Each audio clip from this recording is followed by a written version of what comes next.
Assalamualaikum warahmatullahi wabarakatuh. Waalaikumsalam. Bismillah, alhamdulillah, wassalatu wassalamu ala rasulillah wa ala alihi wa sahbihi wa mawalah. Amma ba'du.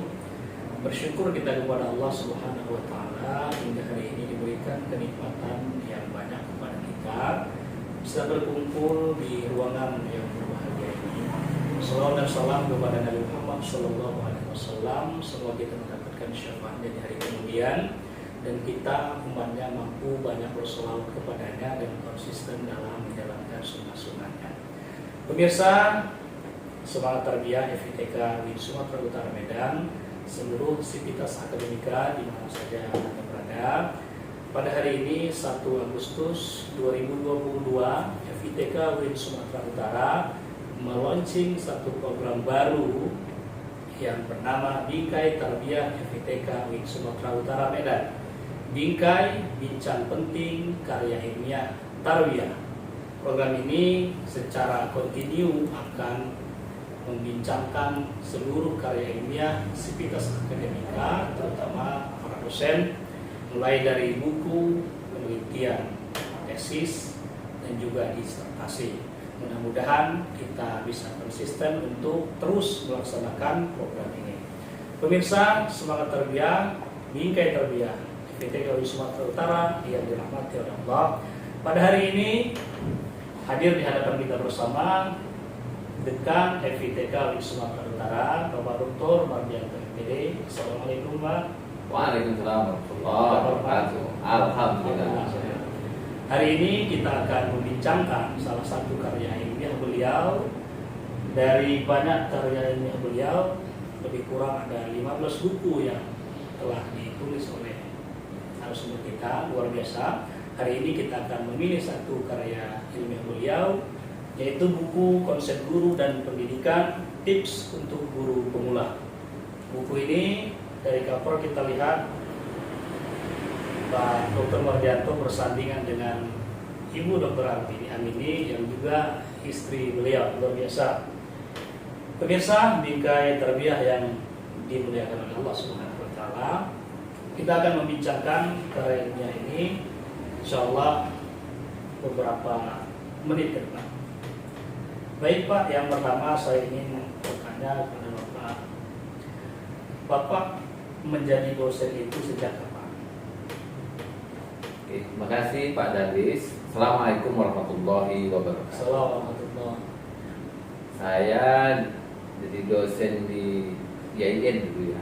IAIN itu sejak tahun 1994, 1 Maret tepatnya, di IAIN Kota Medan. Alhamdulillah sampai sekarang mengabdi bersama kita semua dan untuk mahasiswa, untuk umat dan bangsa sejak tahun 94 itu saya masih SD pemirsa. ya, SD. Baik Pak, apakah sebelum di IAIN Bapak sudah menjadi dosen juga di universitas lain atau kampus lain? Tidak, saya memang waktu tamat saya tahun 90, kemudian saya jadi asisten dekan waktu itu, namanya almarhum Profesor Dr. Khalid Hasan.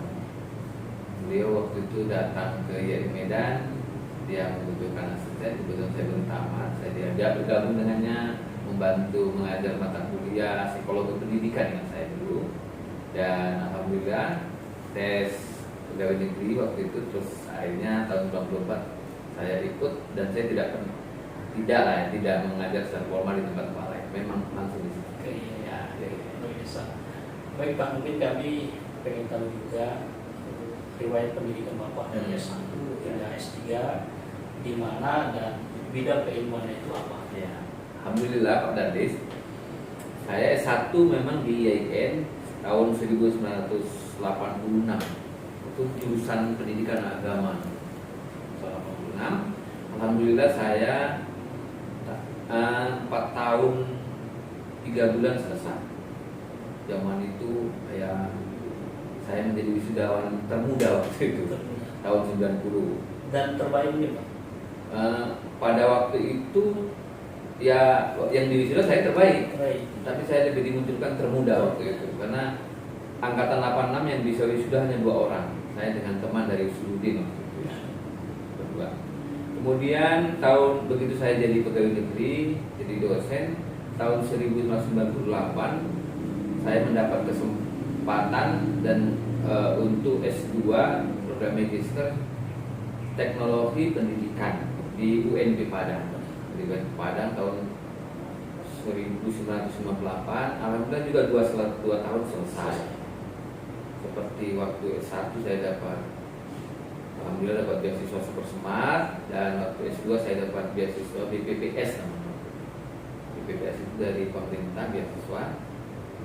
Dan saya ada istri juga waktu itu, istri juga sama-sama S2. Dia program studinya manajemen pendidikan. Kemudian begitu tahun 2000 selesai, 2 tahun tepat tamat, dan istri saya juga waktu tamat. Tahun 2002 saya berangkat lagi S3 beserta istri juga. Tahun 2002 saya meneruskan di pasca sarjana Universitas Negeri Jakarta, UNJ tahun 2002. Memang selesainya agak lama waktu itu karena memang kesibukan dan lain sebagainya. Tahun 2010 saya selesai. Alhamdulillah 1 S2 S3 saya selesaikan. Ya sampai sekarang kalau disuruh sekolah tetap mau aja. Ya namanya sekolah ya. Kayak gitu Pak. Baik pemirsa, berarti kita menunggu kapan Pak Murdianto menjadi profesor di bidang keilmuan. Alhamdulillah. Baik Pak, karena ini bincang karya ilmiah, kami juga ingin tahu skripsi Bapak dulu tentang apa, tesis tentang apa, dan disertasi juga tentang apa. Terima kasih Pak Tadi. Skripsi saya masih ingat tahun 90 itu, saya baru aja membaca buku Psikologi Pendidikan W.S. Winkel. Psikologi Pengajaran judul bukunya, diterbitkan Gramedia tahun 1987. Jadi saya menulis buku judulnya menulis skripsi ya. Presentase aspek kognitif, afektif dan psikomotorik untuk peningkatan prestasi belajar mahasiswa penerima beasiswa Super Smart. Alhamdulillah skripsi itu bisa saya pertahankan dan menjadi karya ilmiah saya yang pertama. Saya bangga kali waktu itu dan bisa saya pertahankan, akhirnya saya dapat gelar Dr. Andus waktu itu ya. Yang kedua, waktu saya nyusun tesis itu, karena saya teknologi pendidikan, apa yang bisa saya berikan kepada IAIN waktu itu? Maka saya tulis skripsi saya judulnya tesis ya, tesis betul. Sikap dosen IAIN SU terhadap SAP. Nah, judulnya sudah di IAIN Sumatera Utara ini. Sekali lagi, sikap dosen IAIN Sumatera Utara terhadap SAP. SAP itu satuan acara perkuliahan zaman itu. Jadi saya dapat gambaran dosen IAIN itu sikapnya terhadap rancangan pembelajaran, ya ada yang positif, ada yang tidak, bermacam-macam ya, sesuai dengan latar belakang itu yang saya teliti. Lalu yang disertasi, karena saya memang teknologi pendidikan, saya merancang, mendesain pelatihan. Saya lebih diarahkan kepada pelatihan-pelatihan. Saya angkat waktu itu pengembangan desain pelatihan berbasis kooperatif learning di Himpunan Mahasiswa Islam Cabang Medan. Karena sebagai sebuah disertasi, ya 2 pembimbing diuji oleh 7 orang profesor. Saya lalui tahapan-tahapan itu, akhirnya disertasi saya itu mendapat tanggapan positif, divalidasi oleh penulis utama HMI, yaitu Agus Salim Stompul dari Jogja, dan mendapat sambutan positif dari rekan-rekan di HMI, dan menjadi menjadi pembeda lah, bahwa kalau selama ini training sepekan dengan disertasi saya, bisa saya buktikan training itu efektif dilakukan hanya 3 hari 4 malam, dan sampai sekarang itu tetap menjadi tesa-tesa yang banyak diskusikan oleh rekan-rekan. Intinya bahwa karya ilmiah itu memberi kontribusi terhadap dunia nyata. Baik, terima kasih luar biasa beserta pemirsa semangat ilmiah di Sumatera Utara. Baik, kita akan mengetahui selanjutnya karya ilmiah berbentuk penelitian sudah dipaparkan oleh narasumber kita mulai dari skripsi, tesis, dan disertasi. Kemudian kita akan mengetahui kapan pertama kali Bapak menulis sebuah buku. Terima kasih Pak Dadis. Saya dulu nggak selalu membeli buku tebal yang pertama yang saya tengok penulisnya. Wih, ini penulisnya masih lebih muda dari saya. Rasanya kenapa dia bisa? Saya nggak bisa gitu ya. Jadi saya kira-kira semester akhir itu saya membaca buku, ada namanya dosen kita namanya Pak Farid Nasution. Bukunya kecil, sederhana, judulnya Supervisi Pendidikan. Saya lihat sangat sederhana dan itu memberi inspirasi saya. Dari sanalah akhirnya karena tuntutan dosen juga harus punya diktat yang saya tulis akhirnya menjadi sebuah buku. Itu tahun 1997 saya menulis sebuah buku. Itulah Psikologi Pendidikan. Di samping itu mata kuliah, saya tulis akhirnya sudah bisa diterbitkan. Waktu itu pertama penerbitnya ya Tarbiyah di IAIN Sumatera Utara begitu. Memang ada penerbit Tarbiyah. Iya, waktu itu. Jadi itulah pertama karya saya tentang psikologi pendidikan dan seterusnya. Oke, baik. Jadi dunia tulis menulis itu bagi seorang dosen nomor satu tuntutan. Ya, termasuk para ulama kita yang terdahulu juga mereka terkenal dengan tulisannya. Pintar seseorang jika tidak ada karya tulisnya bisa jadi namanya tidak dikenal oleh orang yang belakangan. Baik, Pak Wardianto. Buku yang pertama itu tentang psikologi pendidikan. Inspirasinya tadi itu dari buku seseorang, ya, dari buku seseorang. Ternyata begitu Bapak selesai menulis buku itu, adakah sesuatu kepuasan tersendiri bagi Bapak?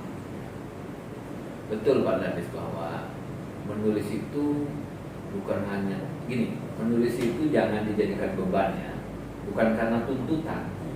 Tapi kalau menulis itu menjadi bagian bahwa kita sudah mendapatkan sesuatu, maka berbagilah terhadap sesuatu yang kita peroleh. Berbagi itu lewat apa? Bisa lewat bicara, ucapan, tapi lewat tulisan mungkin akan lebih bermakna dan mungkin lebih legacy dan mungkin lebih lama. Jadi saya senang dengan menulis itu. Saya pikir dan itu akan monumental karena nggak mesti hari ini orang membacanya, bisa besok, bisa lusa, dan tidak mesti di depan saya. Bisa kapan, bisa di mana saja. Jadi menurut saya memang menulis itu bagi saya adalah sebuah hobi, sebuah ya itulah yang menggambarkan bahwa saya harus menulis begitu. Jadi maaf kalau saya meninggal, ada sesuatu yang saya tinggal. Di momen yang lain Pak Dalis, saya pernah menyampaikan ke orang-orang bahwa saya punya keterampilan menulis waktu mulai kuliah sejak SMP, SMA dulu sanawiyah ya. Itu ada diary kan. Ya. Jadi kita nulis, kita tukaran dengan kawan, tulis apa. Waktu saya kuliah mulai sepekan sekali saya tulis keadaan akademik saya, keadaan keuangan, anak kosong. Kemudian keadaan pribadi, membaca dan sebagainya. Begitu saya berumah tangga, apalagi saya punya anak, selalu saya ceritakan kepada orang bahwa alhamdulillah saya dikaruniai 5 anak. 5 itu saya punya tulisan tentang mereka. Setiap anak satu buku, 1 bulan sekali saya tulis. Alhamdulillah sekarang anak saya sudah punya anak dengan cucu. Jadi dari usia anak saya yang lahir tahun 96 sampai sekarang tiap bulan saya tulis bagaimana perkembangan mereka. Jadi memang menulis itu menjadi kebutuhan saya dan saya senang dengan menulis. Dan saya bangga dengan tulisan saya. Jadi mereka apa gitu? Memang paling tidak ketika orang-orang lain tidak mengkonsumsi tulisan kita, ya setidaknya istri dan anak cucu kita mengkonsumsi tulisan kita. Mereka tahu bahwa ayah dan kakeknya itu punya tulisan hebat dan itu karya orisinil yang bersangkutan gitu, kakek ataupun ayahnya. Baik pemirsa Bingkai Tarbiyah FTKW Sumatera Utara. Selanjutnya kita akan mengupas tuntas nanti salah satu karya narasumber kita, konsep guru dan pendidikan, tips untuk guru pemula. Tapi sebelum itu kita jeda sejenak, nanti kita akan berdiskusi lebih lanjut lagi. Oke, baik pemirsa Bingkai Tarbiyah FTKW Sumatera Utara.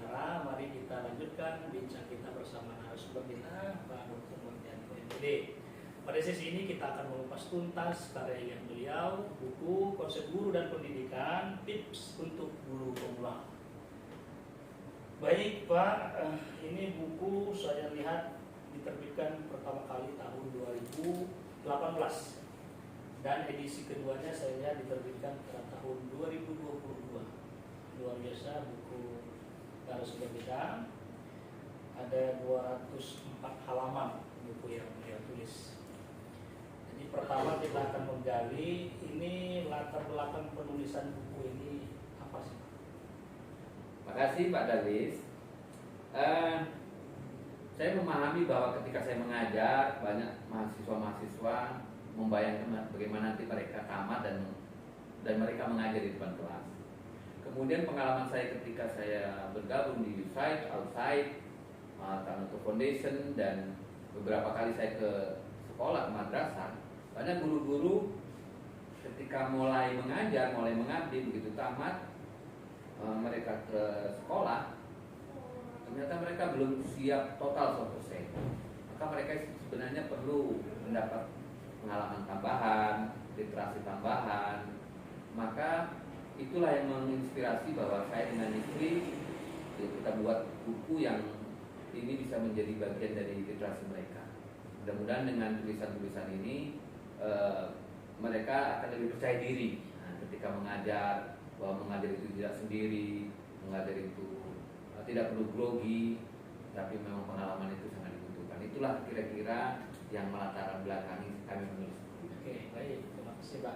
Kemudian yang berikutnya, lingkup buku Bapak ini sejauh mana? Skopnya itu. Ya.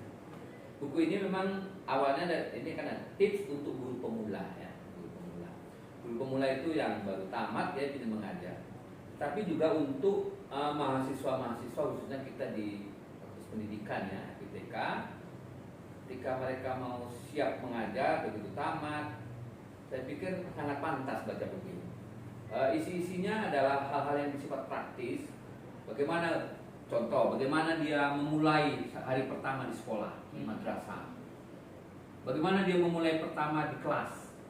Pandangan bagaimana itu saya ceritakan di buku ini.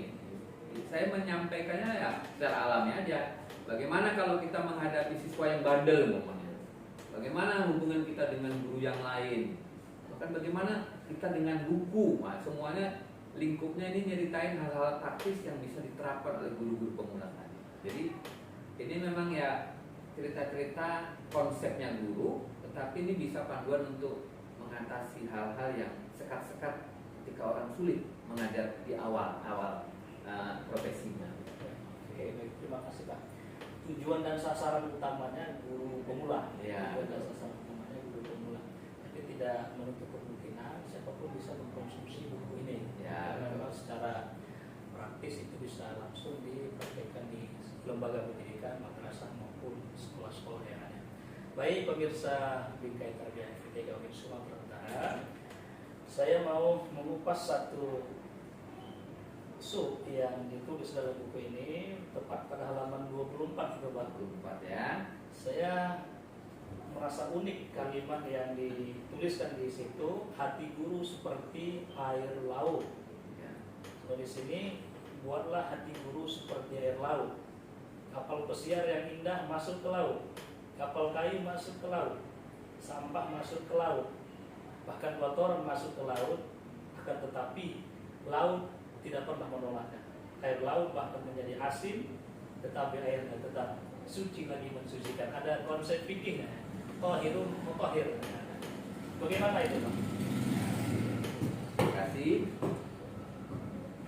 Begini Pak Dadis, ketika guru mengajar di depan kelas, itu kan kita menghadapi guru yang lain, menghadapi aturan, menghadapi peserta didik yang macam-macam.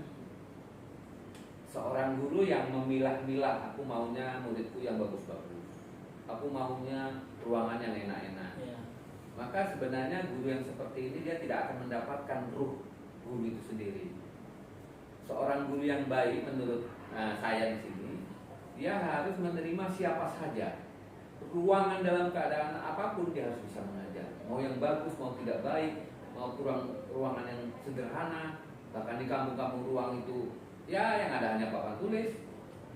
Siapapun kawannya ketika mengajar, sekolah kayak seperti apapun, mau banyak siswa atau tidak, dia harus bisa menerima. Terlebih ketika dia di depan kelas, siswanya yang katakanlah dulu 28 anak, ada siswa yang bandel, ada siswa yang pintar, ada siswa cari perhatian. Itu semua adalah siswa kita. Seorang guru jangan menyatakan saya maunya siswanya itu yang bagus-bagus, tidak bisa begitu.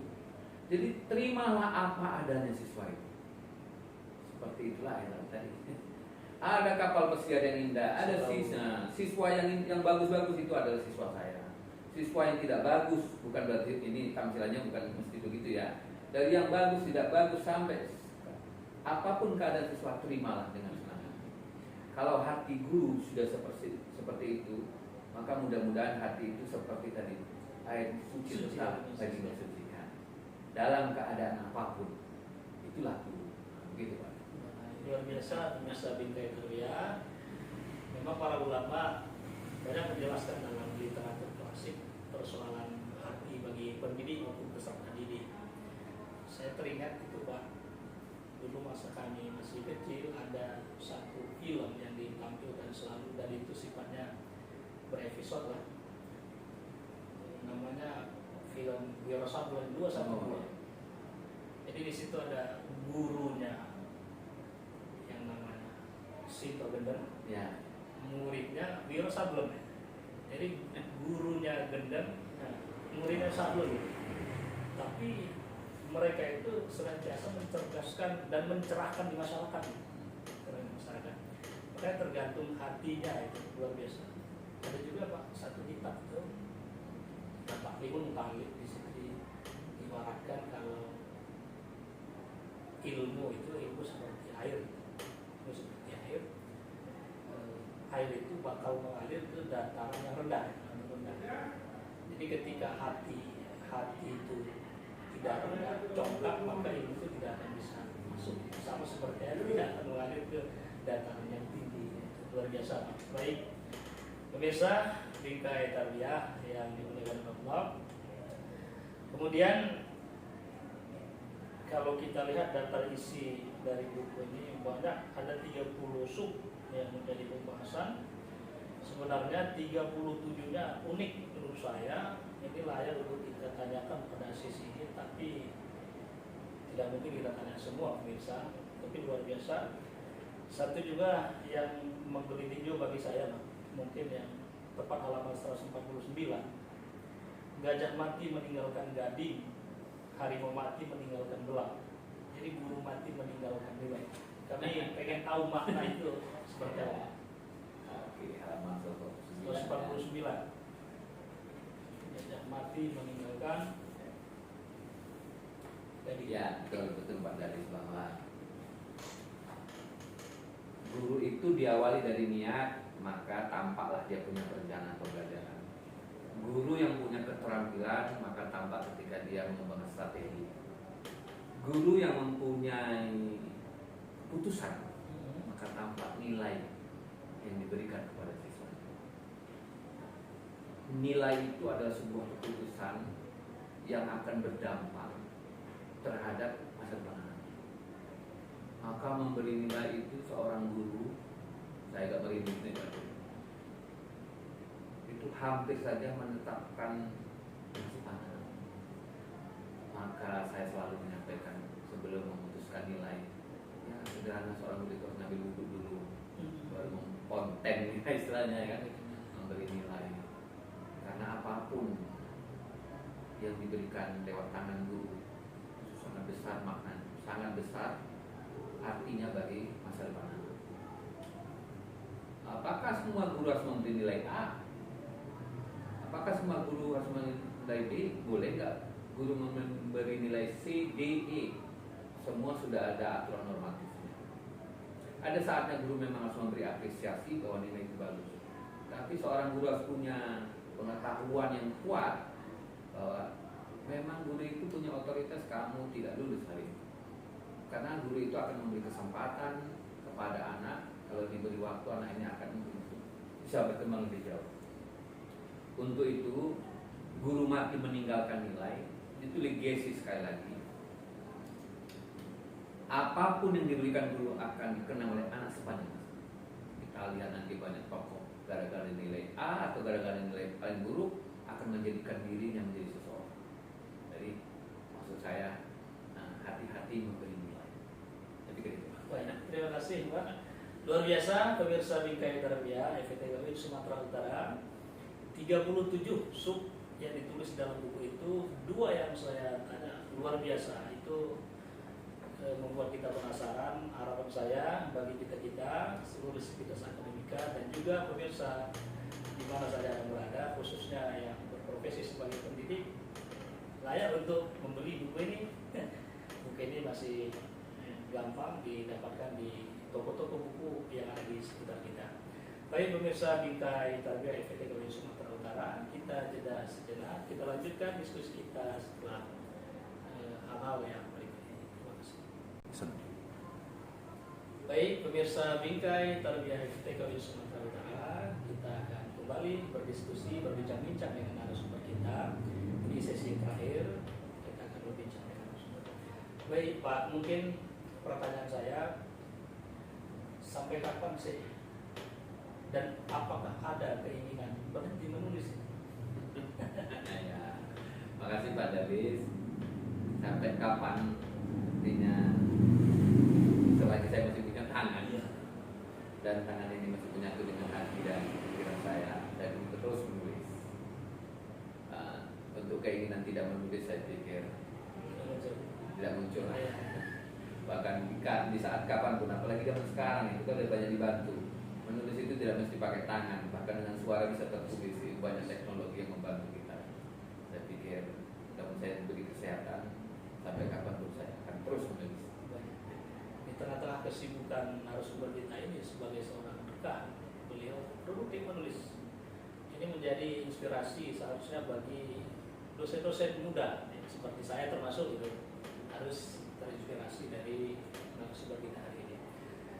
Yang terakhir Pak, apa harapan Bapak kepada generasi Bapak dan junior Bapak sebagai dosen di FITK khususnya terkait dengan dunia tulis menulis? Terima kasih.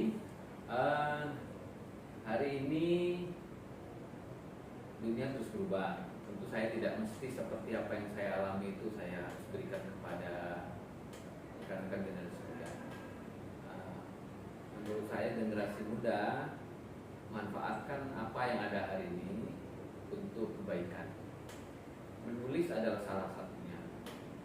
Keterampilan menulis sebaiknya itu bukan hanya beban dan bukan hanya tugas, tetapi jadikan itu bagian dari kehidupan kita. Di buku ini juga ada saya tuliskan, kalau kita meninggalkan sesuatu yang tidak bermakna, mungkin kehidupan kita itu hampa ya. Tapi kalau kita meninggalkan sesuatu, apalagi dengan tulisan, suatu saat bisa saja tidak hari ini itu digunakan orang, tapi mungkin di masa yang berbeda, di tempat yang berbeda, maka itu akan menjadi berkah untuk kita menulisnya. Menulis ini kalau royalti dari penerbit itu masih bisa dinilai berapa ukurannya, tapi royalti dari Tuhan itu tidak terhingga, tidak tersirat, tapi adalah keberkahan di hati setiap orang. Masya Allah, luar biasa. Pemirsa Bingkai Tarbiyah FETKWI Sumatera Utara, statement yang terakhir itu luar biasa, terinspirasi dari ayat Al-Quran. Jadi keutamaan yang diberikan Allah dari seluruh aktivitas yang kita lakukan itu tidak akan bisa terhitung dan tidak akan bisa dihitung sama sekali. Dan Al-Quran la tuhsuha, tidak akan bisa ditentukan dan tidak akan bisa dibatasi. Oleh karena itu ketika kita lillah melakukan aktivitas termasuk dalam dunia tulis menulis, maka yakinlah dan pasti Allah tidak akan menyia-nyiakan kita. Apapun yang diperintahkan dan dilarang Allah dalam segala bentuknya, ketika kita melakukan itu dengan keikhlasan kepada Allah, maka Allah tidak akan menyia-nyiakan kita, termasuk dunia tulis menulis. Biar itu tidak dapat royalti misalnya dari dunia, tetapi Allah memberikan royalti yang lebih dari dunia dan seisinya itu. Pemirsa, Bingkai Tarbiyah FITK UIN Sumatera Utara, kita sudah berada di akhir acara. Bincang kita terkait dengan buku konsep guru dan pendidikan tips untuk guru pemula itu bisa kita lanjutkan lagi dengan langsung membaca buku, karena tidak mungkin kita berbincang dari 37 sub yang ada di dalam buku itu. Harapannya kita bisa memiliki buku dari narasumber kita ini. Terima kasih kepada narasumber kita Bapak Dr. Murniatun VD atas kehadiran dan atensinya dan yang ikhlas menyampaikan apa yang tersirat dan yang tersurat di dalam buku yang beliau tulis. Insya Allah program Bingkai Tarbiyah FITK UIN Sumatera Utara akan senantiasa continue untuk menghadirkan narasumber-narasumber dari FITK UIN Sumatera Utara yang akan berbincang bersama kita terkait dengan karya ilmiahnya. Kita tunggu episode berikutnya. Saya Ahmad Daris selaku moderator undur diri. Apabila ada kata yang salah, saya mohon maaf. Terima kasih kepada seluruh pemirsa Bingkai Tarbiyah FITK UIN Sumatera Utara. Demikian, Assalamualaikum warahmatullahi wabarakatuh. Waalaikumsalam warahmatullahi wabarakatuh.